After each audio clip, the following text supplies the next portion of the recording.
Karibu kwenye jukwaa la Mwenge wa Kiswahili, nahodha wako Jibril wa Adam. Hujambo na karibu tena katika makala yetu ya Mwenge, ukumbi wa elimu. Ni mimi wako mtangazaji na mwalimu Jibril Adam. Leo hii nina furaha chungu nzima, manake nimekuandalia makala muhimu sana ambayo yanazungumza kuhusu dhana ya fasihi. Makala haya ni muhimu kwa wanafunzi wa gredi ya 7, gredi ya 8 na gredi ya 9 na wahusika wengine wote ambao wanapenda na kuthamini masuala ya fasihi.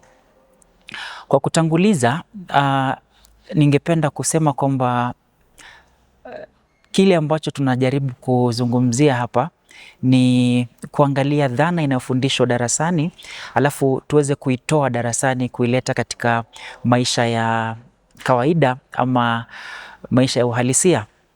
Kwa hivyo dhana hii ni dhana ambayo si ngumu, lakini ni kitu ambacho tukikizungumzia pengine kila mmoja ataweza kuelewa akiwa pale nyumbani, akiwa pale shuleni na mahali popote ambapo yupo. Mwanzo kabisa tujiulize kwamba fasihi ni nini?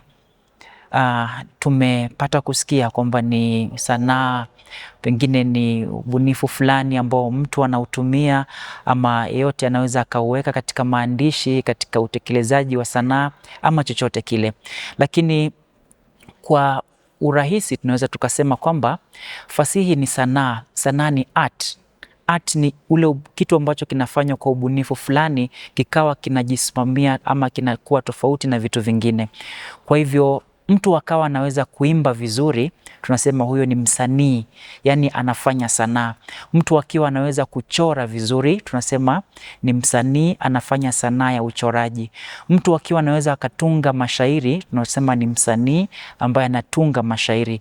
Mtu akiweza kutengeneza kitu kama hiki kikawa ni kizuri cha muonekano mzuri namna hii, ni mtu, si watu wote wanaweza wakatengeneza. Kwa hivyo tunaweza tukasema ni msanii ambaye alitengeneza umbo hili mpaka likawa kinyago kama kinavyoonekana hivyo. Kwa hivyo fasihi ni sanaa inayotumia lugha kwa ubunifu ili kuwasilisha ujumbe katika jamii. Kuna mambo muhimu ambayo tunaweza tukayapata katika kuelekeza huko. Jambo la kwanza ni sanaa. Kwa hivyo lazima kuwe na sanaa ambayo inatendeka. Sanaa inamaanisha kwamba ni kitu chochote ambacho kinafanywa kwa ubunifu mkubwa. Mfano wa sanaa ni kama vile uchoraji, nilivyokuambia, uchongaji wa vinyago, uandishi, ile ni sanaa ambayo mtu anaweza akafanya. Uimbaji, mtu anaweza akawa mwimbaji. Alafu ubunifu ni creativity. Kwa hivyo mtu anapotengeneza sanaa yake lazima awe na ubunifu wa hali ya juu. Kwa hivyo unapoelezea maana ya fasihi lazima useme kwamba ni sanaa inayotumia maneno kwa ubunifu ili kufanya nini? Ili kufikisha ujumbe kwa jamii. Sasa hapo tutajiuliza, jamii ni nini? Jamii ni mkusanyiko wa watu ambao wako pamoja. Wanaweza kuwa wameletwa pamoja kwa sababu tofauti tofauti. Kwa mfano, watu wanaweza kuwa wanaishi pamoja kwa sababu wana lugha moja ama nchi moja ama kabila moja, kwa hivyo inakuwa jamii. Kuna jamii tofauti tofauti, jamii za kuhamahama, jamii za mjini na jamii za vijijini. Kwa hivyo kiufupi sasa tunaweza tukaelewa na kusema vipi? Tunaweza tukasema kwamba fasihi ni sanaa inayotumia maneno kwa ubunifu ili kujenga maudhui ama kuleta ujumbe katika jamii. Kwa hivyo kufikia hapo, nafikiri umeweza kuelewa sasa maana ya fasihi. Hasa katika ulimwengu wa sasa, kwa nini tunajifundisha fasihi? Ama ina uzuri gani katika sisi kujifunza? Mbona tusijifundishe vitu vingine, tujifundishe fasihi? Fasihi ni muhimu sana kwa sababu mbali na kuweza kutufundisha yale ya zamani ambayo yalikuwa yametendeka zamani katika siku na kujua historia zetu, fasihi inaweza ikatusaidia na sisi pia kuweza kujua ama kujua vipaji vyetu na kuweza kuvitumia katika maisha yetu. Kwa mfano, endapo utasoma fasihi vizuri, unaweza ukaibuka na kujua wewe ni mwimbaji kwa mfano. Ukatumia kipaji hicho ama sanaa hiyo ya uimbaji vizuri kutunga nyimbo. Nyimbo hizi unaweza ukazitumia kuwaburudisha watu katika jamii, wakati watu wana harusi ama wana shughuli zao wakakuita na ukawaimbia, na baada ya hapo ukapata riziki yako. Kwa hivyo tunagundua kwamba kumbe fasihi ina umuhimu wake hivyo.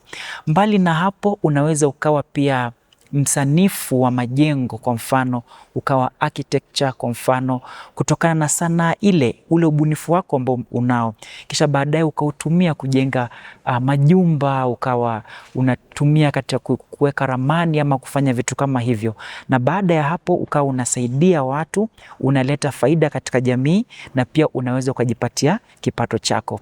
Unaweza kuwa mchoraji, ukawa unaweza ukasanifu na kuchora picha vizuri, ukawa unaziuza picha hizo, na kumbuka kwamba picha pia zikawekwa katika sehemu, watu wakaziweka katika nyumba zao, ukawachora watu sura zao, wakawa wanaweza kuzinunua na wewe ukapata thamani kutokana na kipaji chako. Kwa hivyo tunapata kwamba hatusomi tu fasihi kwamba ishie darasani, tunasoma na kuelewa sisi ni nani, na pia itusaidie tujue historia yetu kule nyuma, alafu pia inatusaidia kuweza kuishi maisha mazuri, kwa sababu mtu akishatambua sanaa ambayo anaweza akaifanya, anaweza akaitumia ili kujitekelezea majukumu yake binafsi, anaweza akaitumia kutekeleza majukumu ambayo jamii inahitaji kutoka kwake, na akaweza kuboresha maisha yake, maisha ya wale ambao wako karibu yake wanamtegemea, na wale wengine ambao wako mbali. Kwa hivyo kufikia hapo, naomba kutia kitone, zidi kutufuatilia ili tuweze kupata somo lijalo ambalo litakuwa linazungumzia kuhusu vipera vya fasihi. Shukran kabisa.